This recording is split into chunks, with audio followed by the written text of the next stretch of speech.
Mic's on? Hello? Hello? Hello? Are they on? I don't know. Is this a test or are they really on? It's Tuesday. Welcome into Oilers Nation Everyday, live from the Sports Closet studio. Continuing along on our one show per week, slacking off because it's summer. Even though it's not summer, it's September. I don't know. The weather today would lead you to believe otherwise. I think summer is still lingering. A lot of leaves have changed color since I was last in town, though. And I was only on for like 5 days. Well, 7 days if you count the 24 degrees today. It's hot. Hot. Hot. More shorts. Just for the show. Yeah. I didn't. I went with the jogger look today. Anywho, welcome in. Are mics working? They are. Okay. I don't know why you said that. I don't know because I didn't hear the intro coming through the speaker. You guys said it and it scared me. I had to check on my phone. We're good. Anyways, live from the Sports Closet studio. Check them out online, sportscloset.ca. Live on the Oilers Nation YouTube. Lance Kane, first one in. We really missed our opportunity to bring Low Tide on Oilers Nation every day. Yeah, we did, I guess. But I do his show every Friday still. So there's that. If you want Low Tide Yaremchuk content. I've not been asked to do any hits yet. On Sports 1440? Not one. Although have you tried asking them? No. I would never do that. I would never go out of my comfort zone. Did you hear the big news Gregor announced the other day, which was actually big for me on a weekend? So do you know like when 1260 was around, you would listen on the weekend and you would get ESPN. Mm-hmm. Now you're going to get Fox Sports on there too, so you can get your football coverage. Oh, which is big on Sundays. It is. I always liked driving around if you weren't like hunkered down watching the games, and there was like a radio version of Red Zone that used to play. It was with Field, the husband and wife. Yeah, I can't remember what the name was. Was it Fitz? He was Freddie and Fitz. Fitz was another show. It was a different show. Yeah, but you're right. It was the husband and wife. Yeah, they were really good. Called. If anyone remembers their name, drop it in the chat for us because we'll go crazy. The Blank Project is in. I love this comment. You know we are getting close to hockey season when paranoia is running rampant through the fan base. Blank Project says McDavid needs to watch Bedard very closely. Now's not the time to play around anymore. We need to get this done before Chicago becomes a powerhouse. Yeah. I am so unafraid of the Chicago Blackhawks that I needed to read this message into the show a couple of times before I went live with it. Connor McDavid had 156 points last year. I think so far this century from 2000 on, the second most is like 128. Connor McDavid doesn't need to be watching anyone that closely. Can we pull up the forward lines for the Chicago Blackhawks, please? Do we have them? On it, we can get them. Yeah, that's a good way to go with this exercise. There's nothing to fear. Connor Bedard will be fantastic player. Oh, he'll be fun. Might get 70 points this year. Might get 70, yeah. Might score 30. Maybe. Connor might have 30 by the All-Star break. In fact, I'd probably bet on it. Connor McDavid might have a down year and have 140 points. That's a really good way to put it. Yeah, we're not worried about the Blackhawks. Not worried about the Blackhawks at all. Eric is in and says Bedard apparently destined for 40 goals in his rookie season. If he gets 40, like that is exceptional. And I feel like to an extent, McDavid and Matthews with their unreal rookie seasons, might have kind of set the expectation a bit too high for Bedard. I think he's Matthews-esque. That's the tier I eventually see him being in. The term generational probably got thrown around a bit too much over the last decade. He's very good. Like just in general, because McDavid came and there was this hype train for McDavid and everyone was like, who's his OV, right? Because Crosby and Ovechkin were both generational. Who's his OV? So then a ton of pressure got put on Matthews. Some people tried to do it with like Lafreniere, even though I think if you knew what you were talking about, you knew that was never really the case. And now everyone's doing it with Bedard. And while I don't think Connor Bedard's Alexis Lafreniere, I don't think he's Connor McDavid. Like, let's not get that twisted. He's Matthews. I'm trying to. Yeah, he is Matthews. In the terms of he'll never be McDavid, but he's going to be right there in that tier 2. I think I said when he went first overall, right around that time, that he would be the 6th best first overall pick since 2000. I think it was something around there anyway. Just in the sense of like he's going to be elite of the elite. He's not going to bust. I don't think he's way too good. First player in the WHL to get exceptional status. Lit it up. This kid is amazing. I'm really excited to actually watch him. Not only him though, but did you see Adam Fantilli also scored a hat trick? He's going to be nasty, man. Fantilli's good. This draft class is kind of nuts, to be honest. Leo Carlson's a great player too. And what was that? Was 1, 2, 3, I think. I stayed out of the news cycle while I was gone because I was just trying to really unplug. But I did see the Fantilli news. I think Babcock's going to do something really good for him. I think that's really going to work well. Yeah, well, Babcock has a reputation. He does. He does. Jordan and Shay Cornett were the married That's ESPN couple. Thank you, Nuge Lover, in the Yeah. YouTube chat. If you're watching on YouTube, hit the like button. We'll get to the Star Mechanical News Desk, where Liam will update me on what I missed around the world of hockey while I was gone. But also, one last thing on the Bedard conversation we were just having. I've got the lines. Okay, we do have the Chicago Blackhawks. Yeah, let's get those up quickly before we move on. Okay, Taylor Hall. Okay, yeah, I forgot they had Hall. So Hall and Bedard, Reichel, Anthony Ciu, Tyler Johnson. What is that? Taylor Radish. Ryan Donato's on the Hawks. Corey Perry. I forgot Corey they paid Perry? that guy $4 million. Yeah. Yeah, no, I'm good. This team's not Taylor gonna do Hall it. will be a great Edmonton Oiler at a deadline. I mean, like, come on, look at this. They have Jared Keep Tenorti. an eye on him, though. Jared Keep an eye. Tenorti is playing 2LD. This team is coming last again, or real close to it. Someone trying to bait me into a cat food bet, Viperisk. No, learn my lesson. But like, What was the bet? I don't know what the bet. just- Something on the Hawks, okay. I would imagine. Like, I'm not going to say it, but like, the Hawks are not making the playoffs. I mean, I'll say no. They will not make the playoffs. That I will division also is say very it. good. I will also say it. Who's they're in the I think Central, the right? division's okay. Well, I mean, just in comparison of them trying to make the playoffs. Yeah, like the amount of Like, teams that are like, oh man, the new NHL website sucks. By the way, I know I we just bitched about this used good before. old Google. Okay, NHL. in the Central, Colorado's good. Dallas is good. I wonder about Mini this year. They're good though. They're good. Yeah, I don't know if they're 103 points again, but they're good. When is that cap issue going to catch Yeah. up to them? Winnipeg, probably not going to be that good. Nashville, probably not going to be that good. St. Louis, although Saros can keep you in the playoff contention. And they got Ryan O'Reilly. They want to believe they're good, which is weird, which makes me believe they'll basically be what they were last season. Yeah. St. Louis could be okay. Yeah. News on them in the Star Mechanical News Desk coming up right away. Arizona, I think an interesting sleeper potentially in that division. But like, I think Winnipeg comes down off 95 points. I think Nashville comes down off 92. I think Mini comes down off 103. Mhm. Those points got to go somewhere. I think it's Arizona who eats them up, not Chicago, is kind of what I'm getting at here. If there's a team that's going to improve, it's Arizona, not Chicago. Who's Chicago's goalie? Staylock? I don't know. It might be. It is Peter Mrazek and yes. Arvid Soderblom. Peter Mrazek's the guy you bring in when you want Connor Bedard.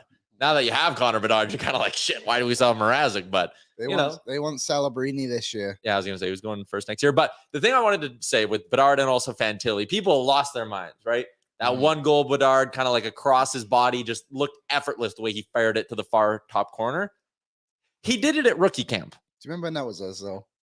I mean, yeah. And it's good. Good for Hawks fans, I guess. You enjoy this. And Blue Jackets fans, you too. But come on. Yeah.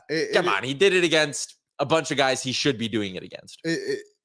He's the best player at any of these camps. It doesn't matter if you've been drafted in the last 3 years or you're drafted with this guy. Like, Bedard is the best rookie at any of these camps right now. And yes, he should be scoring hat tricks. Holloway did it last year. In the preseason, not even rookie camp. He was good in both. Oh. But yeah, but either way, like, you want the organization needs to be like, yeah, you should probably have like 6 goals this weekend. You've been watching Oilers rookie camp in Penticton? I watched most of it yesterday, yes. Okay, well, good, because that ties into our Sherwood Ford Giant preseason question of the day. No longer Giant offseason question. It's now the Sherwood Ford Giant preseason question of the day, brought to you by Sherwood Ford. Sherwood Ford the Giant. Why would you not go there for your next vehicle? You know, they have a mobile service department. Boop, pull right up to your place of work, get your oil changed, whatever you need done. Shout out Sherwood Ford the Giant. Liam, this one is for you. Most exciting player or most exciting takeaway from Oilers rookie camp in Penticton? Go. There is a couple. I will say I think the Oilers team did relatively well considering they're ranked like 31st prospect pool in the league. And I mean, it's good and bad that they're that low. It means that the Oilers are actually good and they're trading picks and all that kind of stuff. Yep. I think the Oilers have a lot of good prospects, to be honest.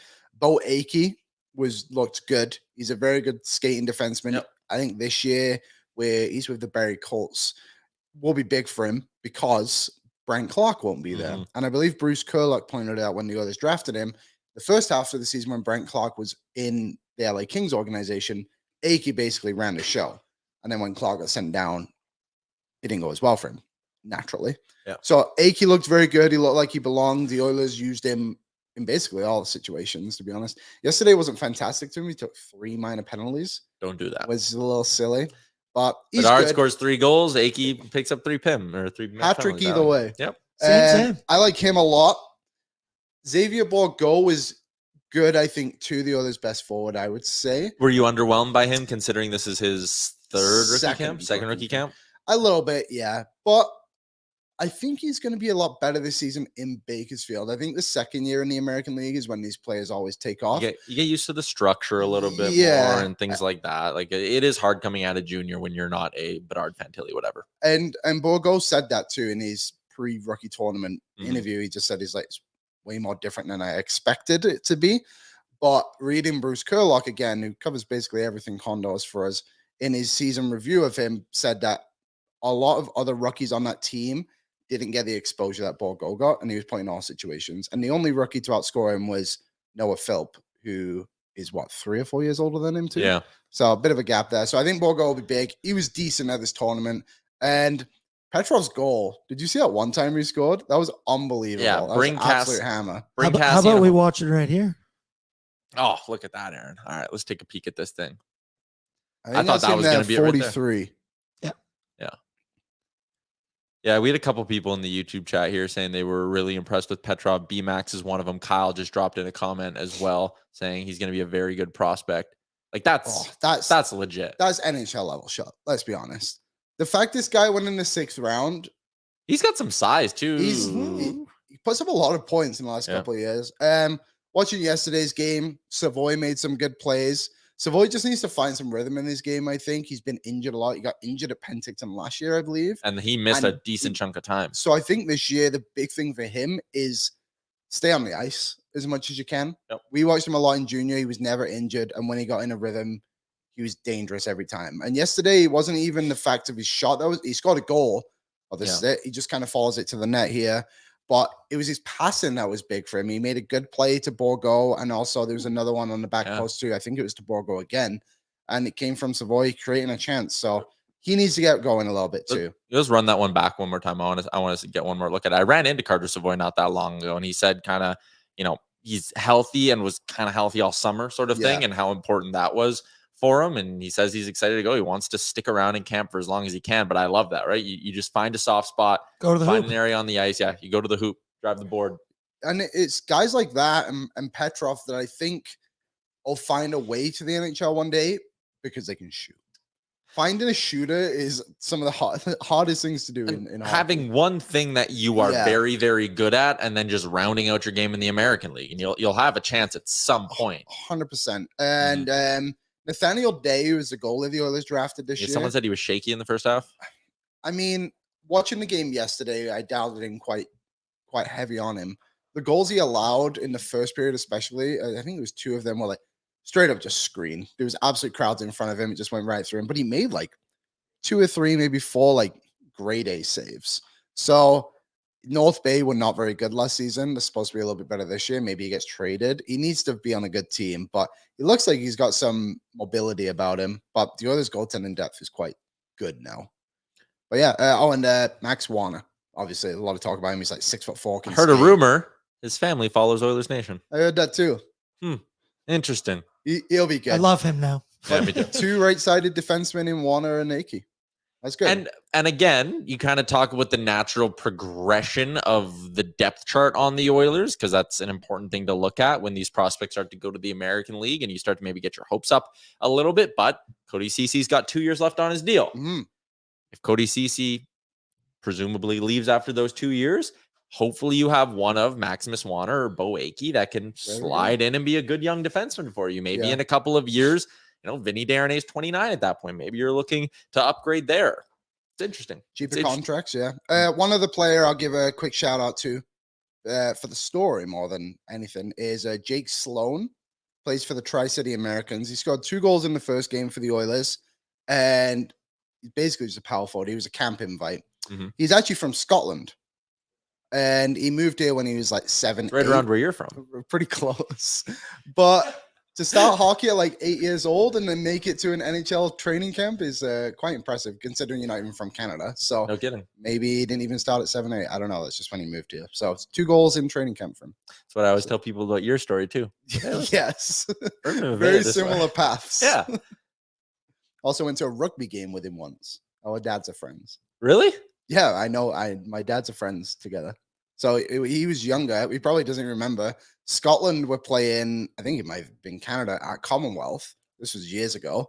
And yeah, we went to the game together. I feel like you just kind of buried the lead on this whole thing. I thought Well, I we made didn't a wanna joke. make it- And I'm like, Hey, you wait. didn't want to make it about yourself. I get No, it. no. Yeah. He had a good camp. So we'll see. He's going back to WHL. Can we get him on the this year. show? Yeah, I mean, we'll see what we can do.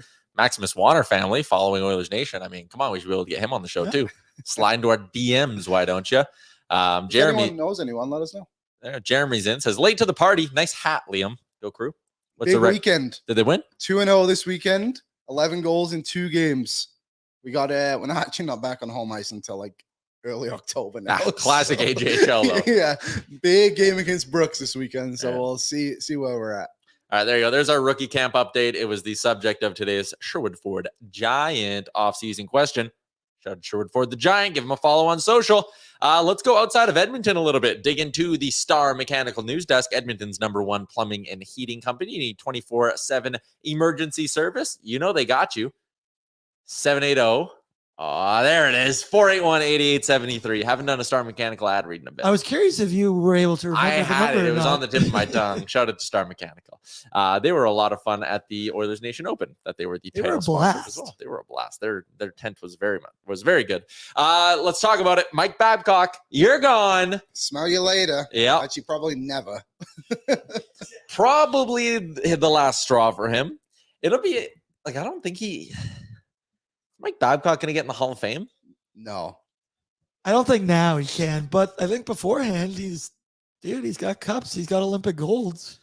How He's a is he winner. not a Hall of Fame coach? He's a winner. Because he's an asshole. And he Yeah, well, doesn't now, deserve to yeah, be now. there. Well, it's not the Hall of Good people.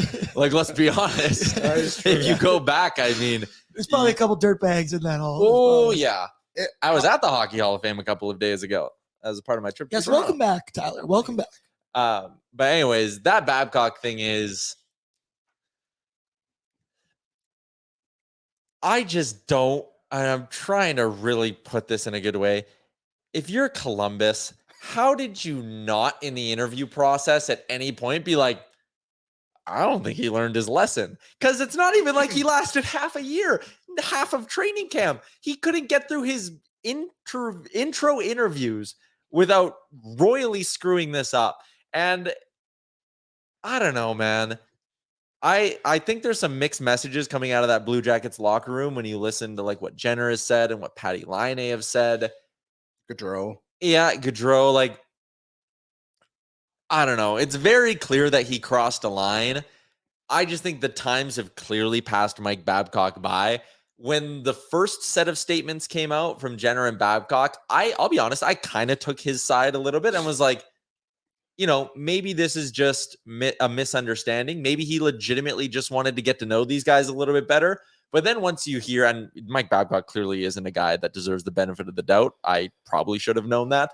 But then you hear the NHLPA does an investigation, and like the investigation didn't even last that long. And the Blue Jackets were like, you know what, we're just going to get out in front of this. He's done. We're not even going to let this whole thing kind of even come to light even more than it already has. I just don't know how you misread a hire that bad. Dude, Jarmo Kekalainen said that Babcock asked him to see his phone. And I was like, how does he not think that's weird if he's asking the GM that? Which, like, again, maybe if you were, I mean, like, what's on Jarmo Kekalainen's phone and all, like, what?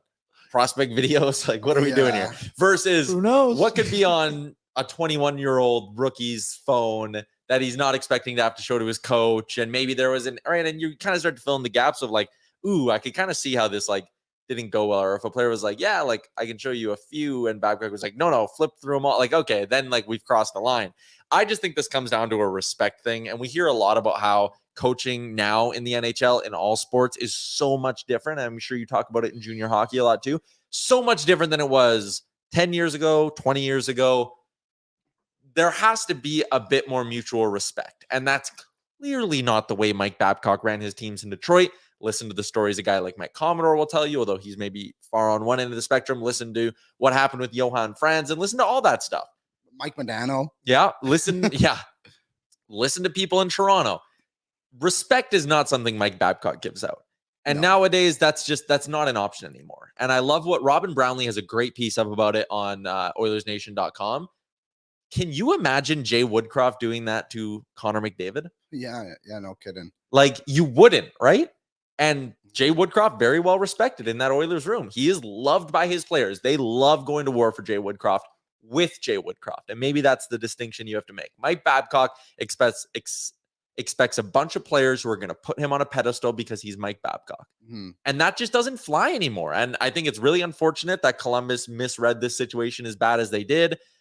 I'm generally a fan of what Jarmo Kekalainen's done with that organization, even if the results haven't always been there. I think there's been a lot of good in Columbus, but I almost feel like he should have paid the price for this as well. I think if you're John Davidson, you can look at a GM who hasn't produced a lot of on-ice results, who's gotten chances to hire. Torts didn't work out. Went with Brad Larson in a different direction, didn't work out. Went back to this Mike Babcock way, didn't work out.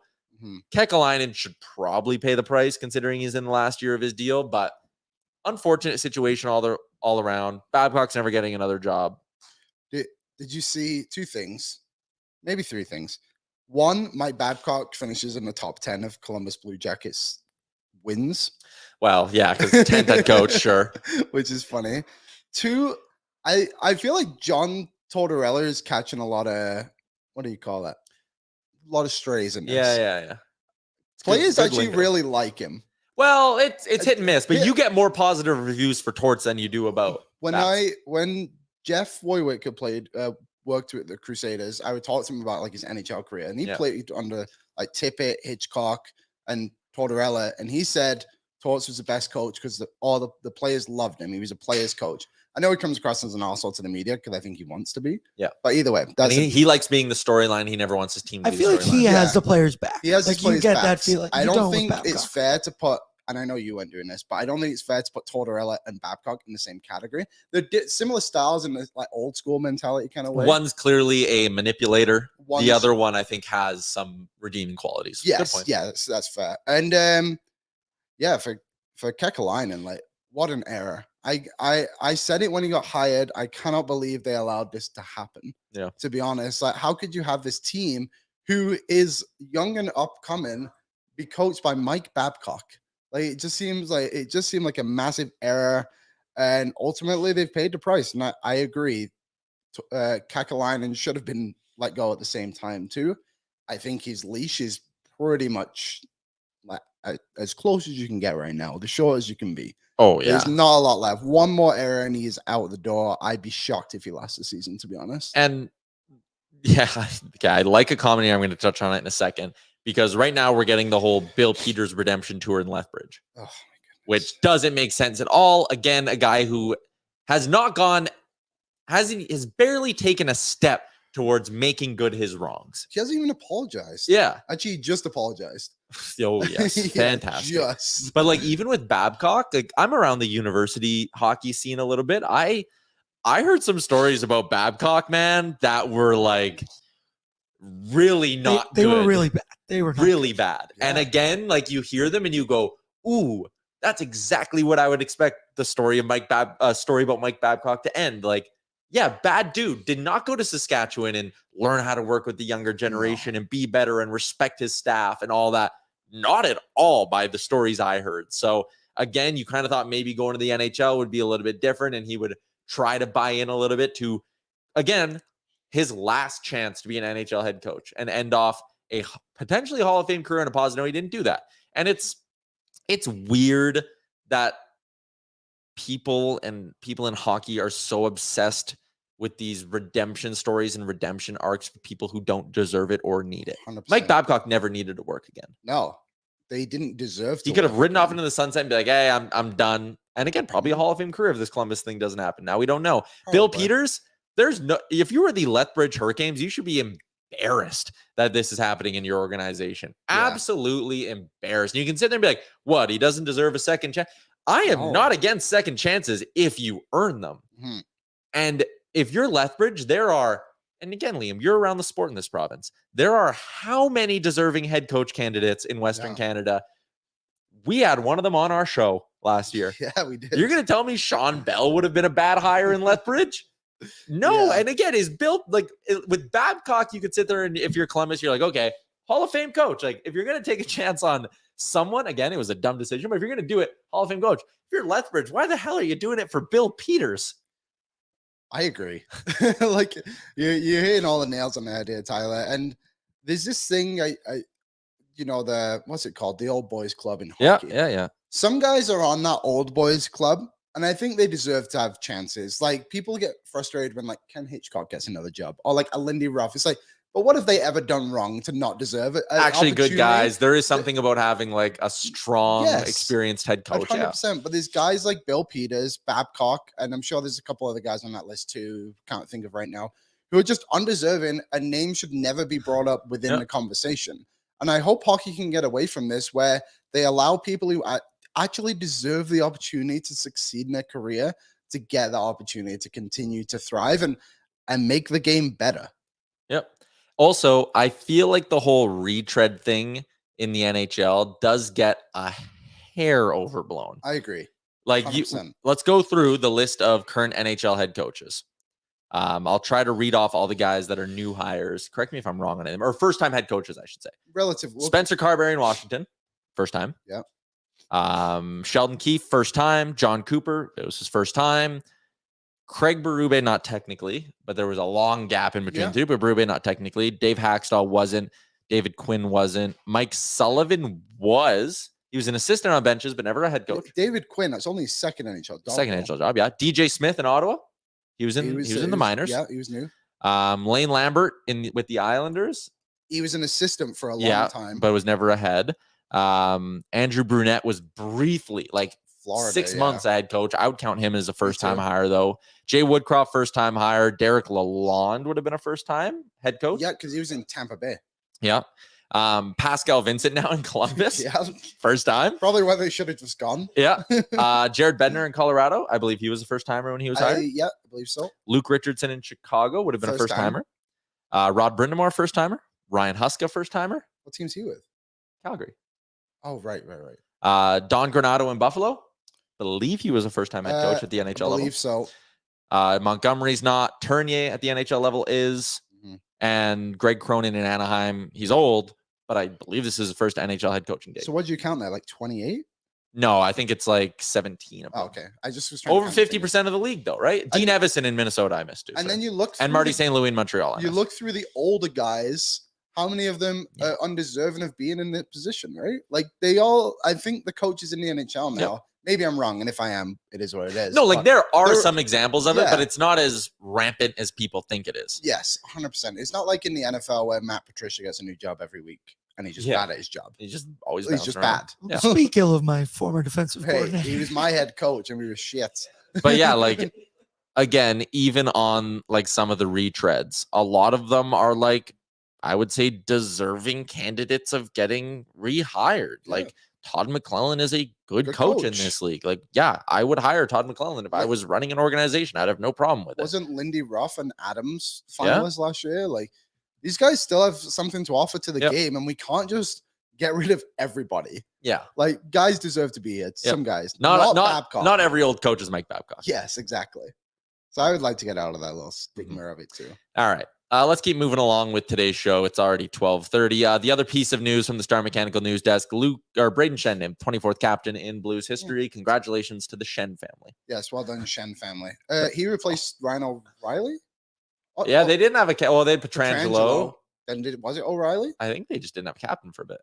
Or no, it was O'Reilly. It was O'Reilly. And then they didn't have anyone for a bit. Shen, I think Shen's a very underrated player in the league. Me too. Like, man, you go look at Braden Shen's career numbers. Also, kind of a sneaky good puck doku answer. Yeah, LA, Philly, St. Louis. Yeah, that's true. You kind of forget he played for LA. Yeah, fifth overall, right? Was it that early? Something like that. Yeah, so fifth overall. Remember him in the World both Juniors? went 5th overall. I wonder how many brothers have gone in the same spot in the draft. Man, he's been a 60+ point pace like 4 years in a row. And he'll beat your face in. Yeah. And he plays all situations. How old I is love he him. He's one player I would love to see in an Oilers jersey one day. Probably- It will probably never happen. probably never but he's just one of those guys who you're watching like, yeah, you're a good player all the time. Shen boys. Same goes for Luke. Yeah. Sticking around. Let's get to, we are going to do a Betway Other Sports report in a little bit. Also, that was a wrap on the Star Mechanical News Desk, but let's do a big list. We got a fresh one. Yeah, we do. We do. Big list brought to you by Cornerstone Insurance, cornerstoneins.ca. You go to the website, you find the little Nation logo, you click that, find out how you can get a good deal. They insure the Nation truck, but no matter what you need insured, Cornerstone Insurance has got you covered. Liam, we will be back. The home opener for the Oilers is under a month away. Do you know they play on Sunday? Preseason? Yeah. God damn. Waz told me. Maybe they don't. Thanks, but Waz. They play on Sunday, apparently. It's in the bio, along with British Columbia. I spelled Columbia wrong. In the bio of the YouTube? I spell it like Columbia, like the country? country, not Columbia, like British Columbia. Oh, yeah. Gotta add that here. Anyways, Someone- today's big list, Liam, to celebrate the fact we are under a month away from the regular season home opener for the Edmonton Oilers. We are counting down the 5 most annoying fan habits. Whoop, whoop. I love this one. Last week, we did the 5 most annoying parts of the preseason. This feels like a nice natural progression for things. Eventually, we'll get positive about them. Like, we'll do the 5 things, the 5 niche things we're most excited about being back at Rogers. That'll be fun. But today, we're just doing things that annoy us. Number 5 on the list. Aaron, let's pull it up. I took this one. I said, people who stand up too much, but also, because Aaron wanted this one in, people who don't stand up enough. Yep. There have been a number of times where you're watching a game, the Oilers get a 2-on-1, and, maybe it's the second period, so it's not like the biggest moment in the game. They always get a 2-on-1, and you're like, all right, you're dialed in, you're watching. And then the guy in front of you just stands up, and you don't get to see what the hell happened because the guy in front of you just decided, you know what? I should stand up when they're at the blue line. That's very annoying. Also, there's nothing I hate more than 90 seconds left in a game. Face off in the offensive zone. Everyone starts to stand up, and there's one person next to you just parked, just not moving. Having good standing and sitting awareness is very important. People who clearly lack it, they're number 5 on the list. I will say I experienced this in a positive way when McDavid scored his 60th goal in overtime against Arizona. Okay. Remember that game ended at like 4:00 in the morning because it was a TNT live broadcast. So I was row 13 behind the net McDavid scored at. And progressively, as he comes down on the first breakaway, doesn't he? You can feel people like shuffling to the front of the seats. You can literally see it. And then obviously he misses, and then people like kind of shuffle back. And then he gets it again, and everyone shuffles forward slightly. And then he scores, and nobody stood up when it was happening. And then progressively, the wave of people just climbed up. I was like, that was incredible. I was like, thank you to everybody in that section. That's an arena and a section that had good sitting and standing awareness. They knew. They knew what to do. It's an important attribute to have as a fan. 100%. Oh, I remember there was one game last year. I think there was like 15 minutes to go in the third period, and the Oilers got a 2-on-1 heading down, and the guy in front of me just boom, right up. And I didn't see the chance. I missed the whole thing. I remember I was sitting with my dad, and he was pissed. I remember I was stood, and I asked you to put this one in, and you didn't let me. I went to a game on Family Day. It was the Oilers versus Minnesota. Tyler Benson scored his first NHL goal. I remember that. And they got smoked. They lost like 5-2 or something like that. They got absolutely bastard. And this damn kid in front of me would not stop flossing. Ugh. Would not stop doing like these shitty little Fortnite dances. And I'm like, okay, do them when the music comes on during between plays, whatever. You're like 10 years old. But they kept doing it, and the parents just didn't do anything about it. And I was like, I can't even see the game here. I would lose my mind. I felt very dated right there because you said flossing, and I was like, he was like doing clean his teeth. No, and also you said you wanted to put this on there, and I didn't let you. Let me take people behind the scenes in our group chat where I gave my first 2 ideas, and I said, any ideas here? You gave one that we used. I said, yes. Now we just need one more. And the only thing you said was children. I felt like I couldn't blindly put that on the big list. I thought that was enough context. Number 3 3. Two. We're 2 only? Oh, yeah, so you said the kids one. We're 4. This is Liam's go 4. too. Yeah, Liam, you can take this one away. I can't believe this wasn't higher. The wave. I mean, come on.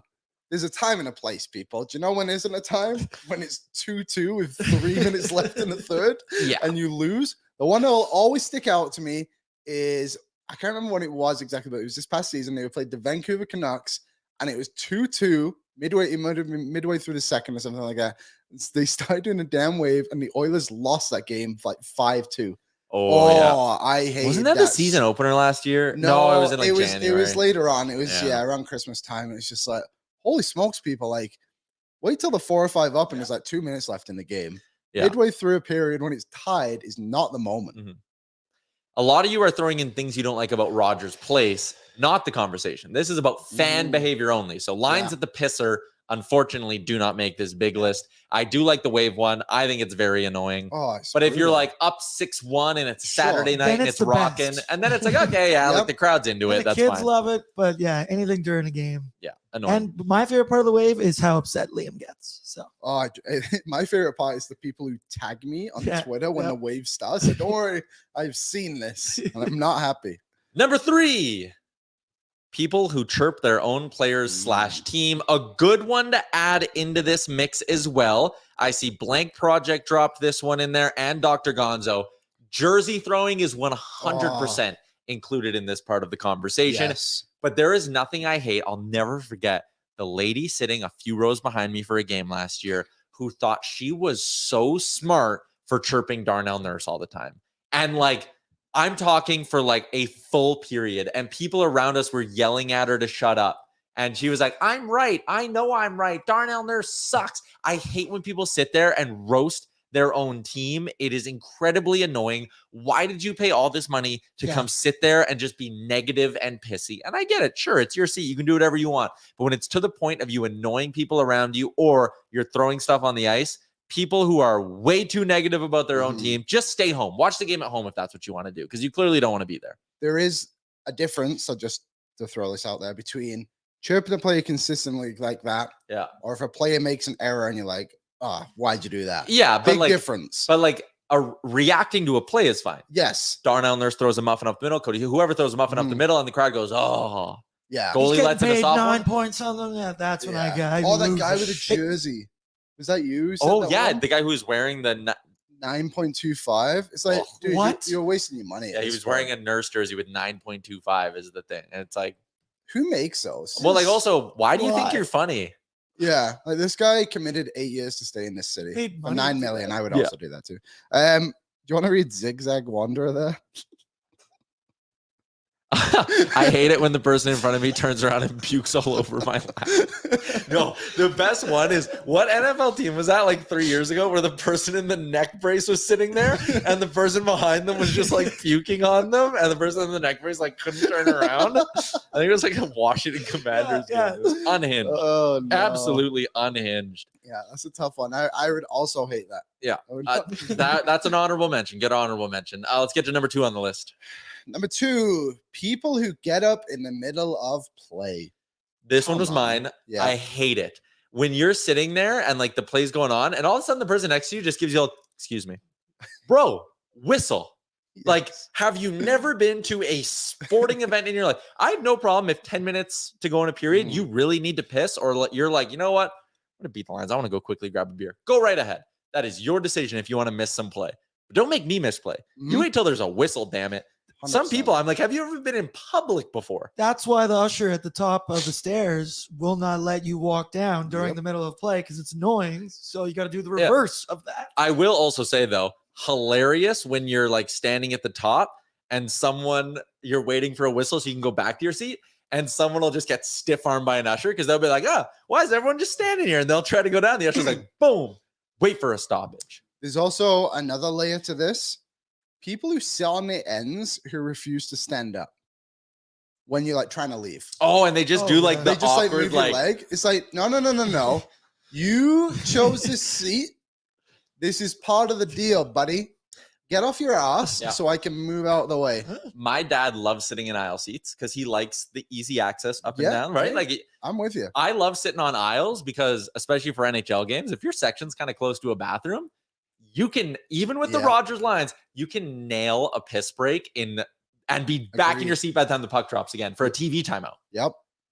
But that comes with responsibility. You need to be courteous. With great power. Yeah. When someone in the middle, if they're going up for their second trip to the intermission, You can't be mad at them. You wanted the aisle seat. If you want to sit undisturbed, you sit in the middle. You want the aisle for easy access, you got to be courteous to other people. 100%. Yep. It's the way the game goes. Yep. Folks. We're getting somewhere here. We're getting somewhere here. Lance Kane says my wife is one of those people. I'm assuming you mean one of the just awkwardly get a little shuffle, or if one of the people who pukes. No, I think not that's an it. issue at Rogers anymore because thankfully cup holders in most areas of the arena. Yes. But when people would just like, you need to scurry past them and they would just leave their beer there, and you're like, okay, like come on, man, I don't want to have to like step over your beer and like whatever. Anyways, that's our first four.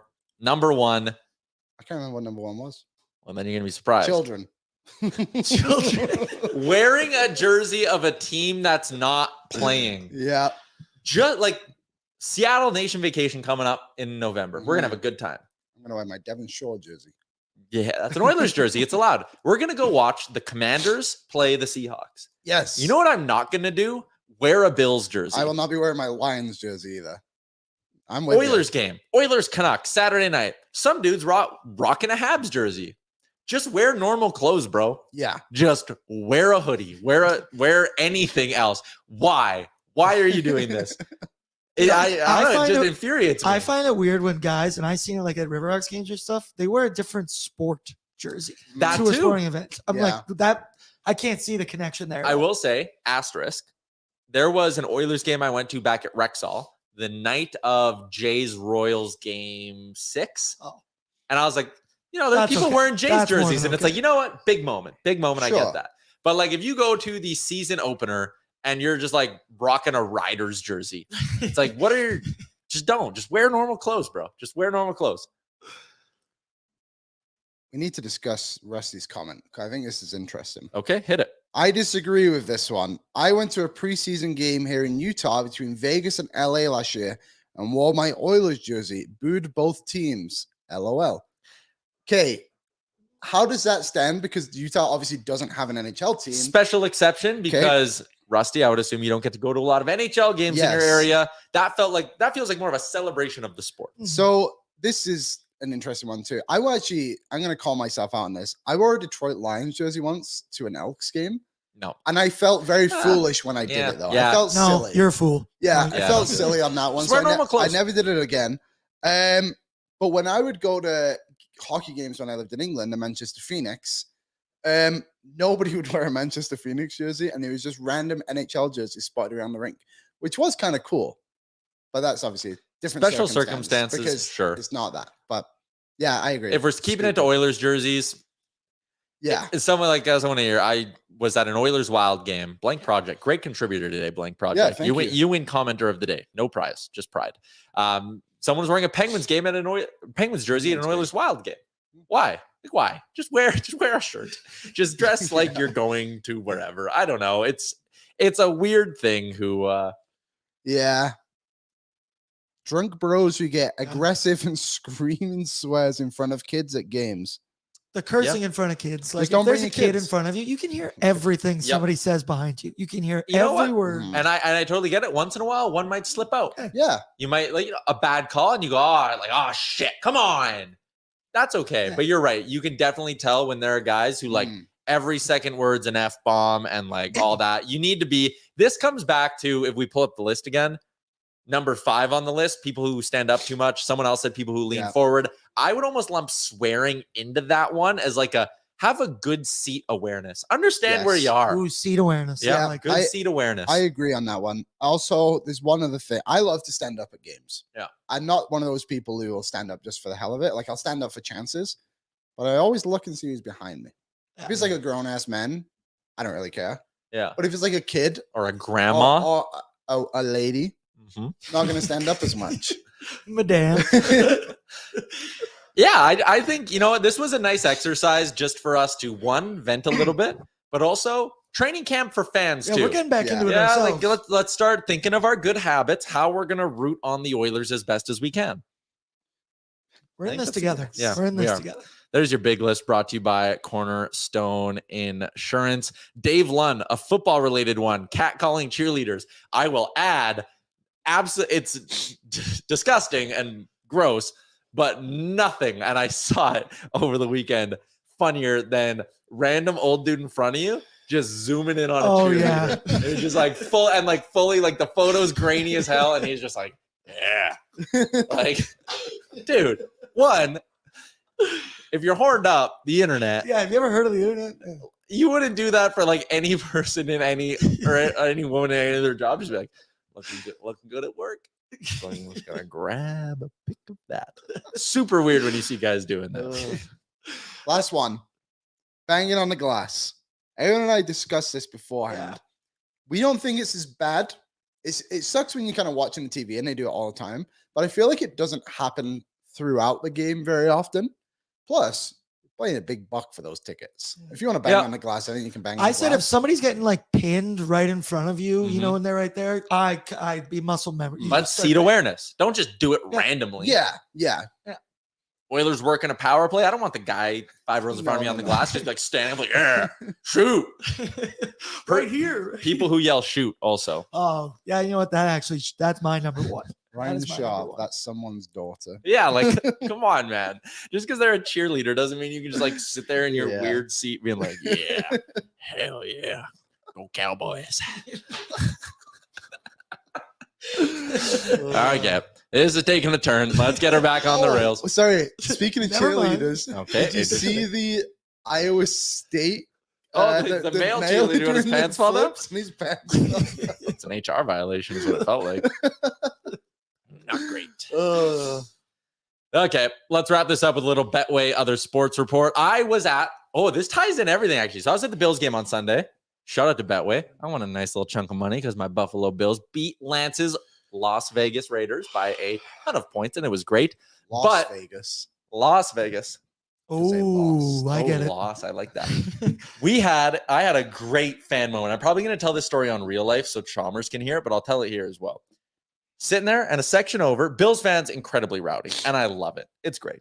Mhm. But, you know, as you would, or as happens to these, people get a little bit too intoxicated. They go a little too far. There is a guy, and I believe he started the game rocking overalls with no shirt underneath. Hell yeah. It eventually moved on to a point where he was just rocking a shirt and like some shorts.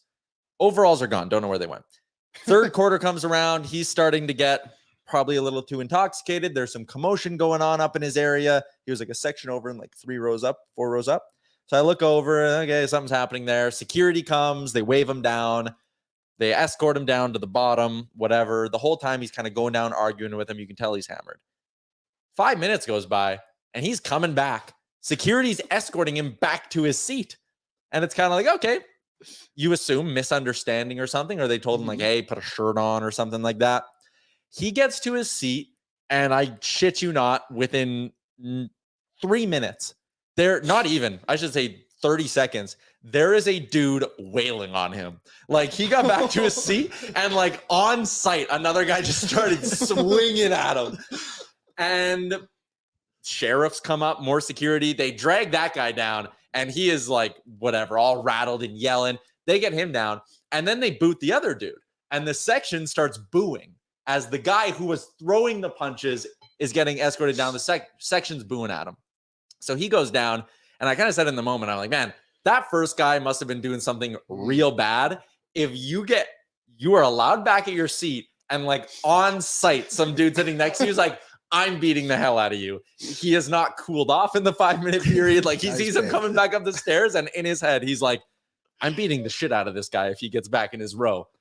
And then the guy who was throwing the punches eventually gets let back and gets like a standing ovation from the section. Oh, that's sick. So I don't know what that first guy, naked overalls guy, did to have a guy be willing to beat the shit out of him in a public setting and then get a standing ovation. Also, whatever happened, security was okay with like, yeah, you beat the hell out of him, but get on back up to that seat. You're good.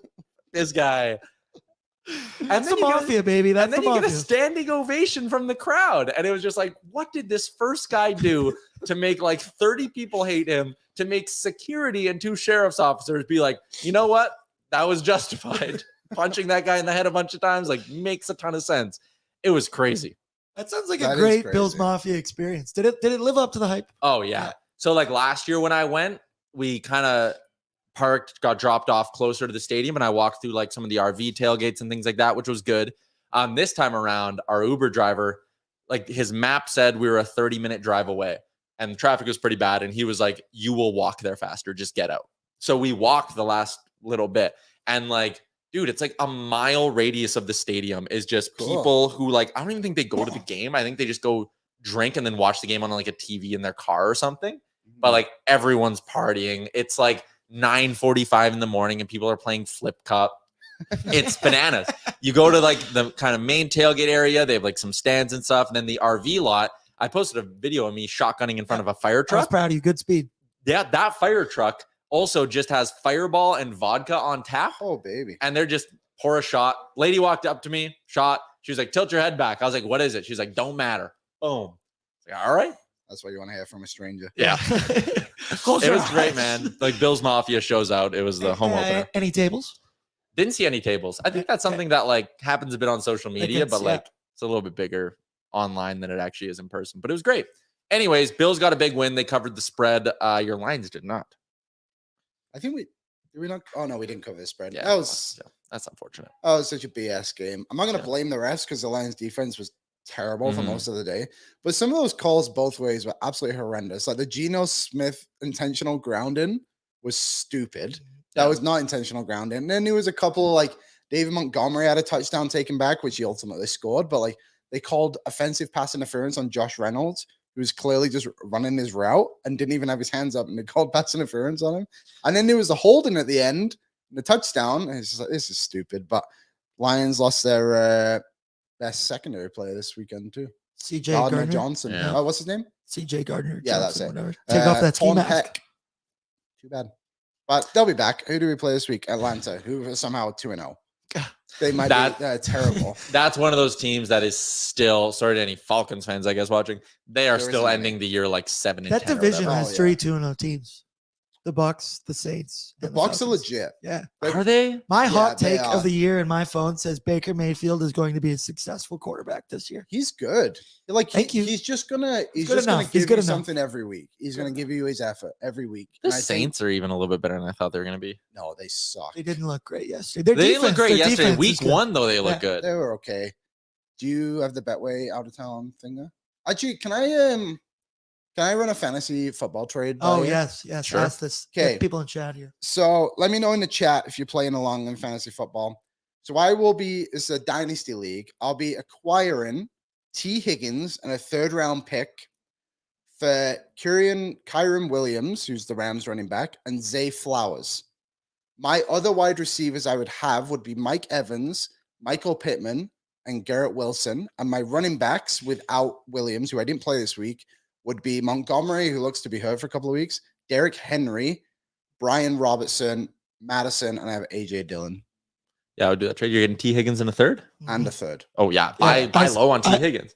I thought so too. And I said I think you're selling high on Kyron Williams. Perfect. Yeah, I think it's a smart play. Okay, I'll accept it after the show. The one spread that I like for this upcoming weekend, I'm assuming we're doing that way. Oh yeah, sure. that way. Let's do. Where was it now? Oh, did you have one? Was I trying to find this thing? I still think the Bills are being underpriced. I think they should roll the Commanders, although the Commanders do look kind of good. What do I like here? This is my first time looking at the spreads for this week, actually. Seattle 5.5 over Carolina. At home in Seattle, Bryce Young. He can't play quarterback. He's smaller than all of us. So small. He's tiny. Dude, that video of Miles Saunders having to be like, you're not under center. Crazy. It's crazy how that happens. I said this to my buddy last night when we were watching the game. Is that how do these guys go first overall and then just can't play? Yeah, it's crazy. He had like 80 yards passing with like 5 minutes left in the 4th yesterday. that one play where he was like falling and then just like threw it as he was brutal. If you're looking for a couple of good teaser spots and teasing over the key numbers, teasing Dallas down from -12 to -6 against the Cardinals is a very good spot. They should easily win by a touchdown. I think teasing the Bills down from -6.5 to basically half a point is a good one to play with that. And then if some money comes in on the Texans this week, if you can get the Jags spread down to 2.5 in a teaser, I would at that spread right now at 9.5. I would take Houston. Yeah, I would too. Because Jacksonville, as a Trevor Lawrence owner, they have not been very good. Not been very good. Okay, let's talk a little baseball here quickly. The Toronto Blue Jays appeared dead in the water after losing 4 straight to the Texas Rangers. And then Texas just decided, we actually don't want to win. And then Seattle was also like, oh, we don't want to win either. The Jays pull off 3 nail-biting wins over the Boston Red Sox, which was incredible to be at the last 2 of them. That Dalton Varsho triple. Yeah, you were there. I was there. Yeah, I saw 3. Dude. Yeah. So when Dalton Varsho hit that triple to tie the game in the 9th, I was sitting in like right center field and like 5 rows up from the wall. So I had this great angle and I see the ball get hit and I'm like, no, that's right at him. And then you look and the outfielder for the Red Sox takes like 3 hard strides in and my heart just about burst out of my chest because I'm like, that's over his head. Like, what was that guy thinking? That's like, they teach you that in mosquito ball is like, never break in on a line drive. You sit back. Anyways, that guy cost them the game. Jays end up walking him off that night on a Whit Merrifield chopper base hit. Win again. And now here's the scenario. If you're someone who only gets into the Jays around this time when the baseball gets more important and you like playoff baseball and you want to start rooting for them, here's the situation. The Jays have 12 games to go. If they go 8-4, they are in no matter what. 8-4 guarantees them a spot because Seattle and Texas play each other 7 times in their final 12 games. And Seattle has to play Houston 3 times as well. Okay. So there's no way, because the Jays just need to be better than one of those teams. There's no way for everyone to accumulate enough wins if the Jays just go 8-4. Their schedule is hard. I would argue 7-5 probably gets the Jays in as well. 6-6, looking at how it's going, might also get the Jays in. But 8-4 guarantees it. They start a series tonight in New York against the Yankees, who are also only 6 games back of the Toronto Blue Jays with 6 head-to-head games. So looking to kill the Yankees tonight. Jays are underdogs -105 with Yusei Kikuchi on the bump. I don't hate that spot as well. It's getting intense. How quickly things have changed from that Texas series. I was ready to throw in the towel. I'm not somebody who religiously watches baseball because I don't have cable. But last week it seemed like everything was over. I'm pretty sure the world actually ended. Series against Texas starts, and the Jays, I think, had a 65% chance of making the playoffs. Yep. They get swept. It drops to 30. They sweep Boston, and Texas gets swept by the Guardians, and it's now back up to 80%. Crazy. If the Jays get in, though, look out, because their pitching and bullpen is potentially the best in the American League. Who would they play if they got it? Would it be Seattle? No. Are you looking at the standings? Yeah, I got them right. Yeah. So the way the standings work is right now Baltimore and Houston would get buys. Oh, Houston or Minnesota would then play the 4th team. So right now Seattle and Texas are tied for that last spot. So Texas wouldn't be in. No, Texas and Seattle are just tied right now. Only one of them can get in. This line is very deceiving. I know it is. And then Toronto would play Tampa right now. Oh, that's a tough one though. Yeah, but you never want to go to the Trop because it sucks, but no McClanahan. Oh, also, really sad thing. I had this water bottle for a while. You may recognize it. I carry it on the familiar with that, yeah. This is a new one because the first one is my favorite. It's got great airflow and, of course, Jay's favorite water bottle. I dropped it a few months ago and it blew up. Okay. And I was like, damn, that's my favorite water bottle. I was very sad about it. Throwing it in the garbage was a tough day for me. Mm-hmm. Go to the J shop. They have them in stock. Wow. I decided to bring it in today. Wait. I step outside of the truck in the office and immediately drop it on the ground. Is it broke? No, thank God it didn't. But like, dude, my heart sunk so fast. First day back with it, washed it, ready to go. He books another trip to TO. Lucky water bottle. And I just literally stepped out of my truck and was like, are you shitting me? Yeah, it's fine. I have a water bottle that tells me it's one of those time ones, which is honestly useless, but I kind of like it. And the day before I left for Europe, my girlfriend dropped it and it broke. Like the lid snapped off, and I mean, it's still functioning. I was like, I'm not taking that out of fury. I'm a person whose hydration levels dictate my mood. So I finally got one back the other day. I've been very pleasant ever since. At least that's what I've been told. All right, we got to wrap up the show. We got to wrap up the show because it's 1 o'clock. Shout out to Betway and 19+. Please play responsibly. Jay's Moneyline, my favorite pick of the day, as it is every Tuesday. You already know. Thanks for tuning in to another good show from the Sports Closet studio. Next week, back on Tuesday. Frank Saravalli live in studio, potentially for a special show. In studio? Whoa. I did not know this. I got to zoom this camera. This is a Giddy up. Oh, better clean up. We will confirming the day, but there will be a Okay. bonus episode of O&E coming when Frank Saravalli gets to town. So giddy up. Shout out to Sherwood Ford, Sports Closet, Star Mechanical, Cornerstone, and Betway. We'll be back next Tuesday. Enjoy your week, Oilers fans.